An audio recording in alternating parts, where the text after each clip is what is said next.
we'll find ourselves doing the same things again and again. Understanding why we do what we do, learning to dig a little deeper, is paramount to changing our behavior. There's no way around it. In my work as a licensed professional counselor, working with thousands of clients in my years of practice, it has become overwhelmingly clear that the people who end up having the most success in their attempts to change and grow are the ones who have an awareness of what's going on deep down inside underneath the surface. When we can understand why we do what we do, we can finally begin to break free of patterns, habits, and behaviors that have been holding us back. We all have old patterns that we can find ourselves returning to. Why we do it. When I was in college, I owned a lemon of a car. It was a dark green Volkswagen Jetta, and I loved it so much I even named it. And no, I'm not telling you the name because it's dorky enough to name a car, much less speak aloud its name. But the funkiest things would happen as I was driving this car. The turn signals would switch on suddenly, or the windshield wipers would start wiping, or the emergency lights would start blinking. It was quite a doozy.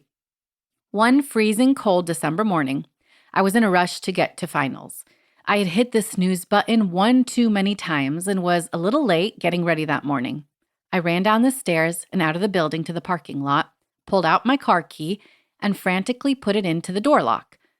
As I turned the key, the windows of my car suddenly rolled down and the car alarm started blaring loudly.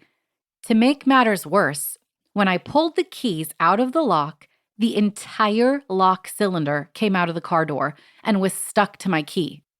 Now you know how serious I was when I said I owned a lemon of a car.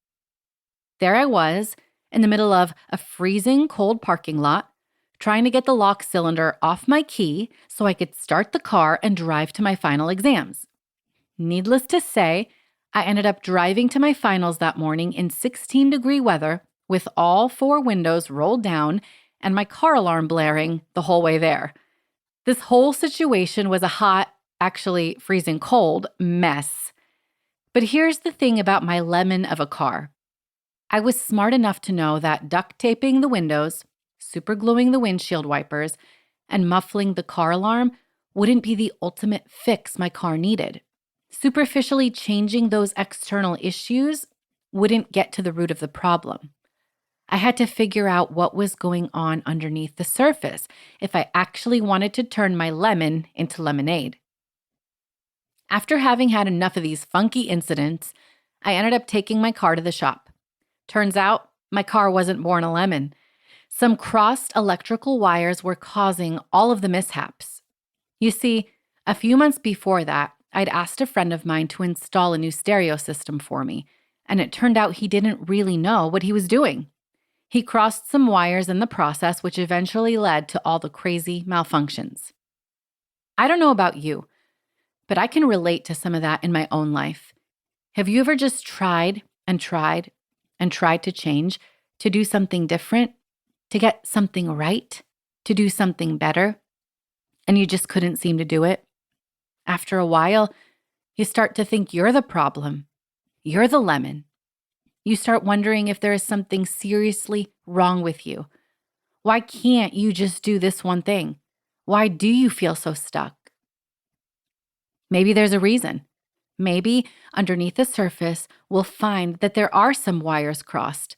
I don't mean literal wires or brain chemistry or anything like that. What I mean is this. Somewhere along the way, what you believe got misconstrued, and what you feel got misunderstood, and what you did became misdirected. And that, my friends, makes all the difference. Thoughts to feelings to behaviors.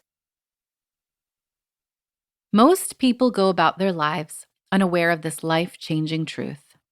Thoughts lead to feelings, and feelings lead to behaviors. That's what's going on underneath the surface in a split second, often before you're even aware of it. This is why trying to change your life starting with external behaviors alone will usually lead you to a dead end, because you're actually starting at the end. It's trying to set boundaries without getting to the root of why you tend to say yes to everything.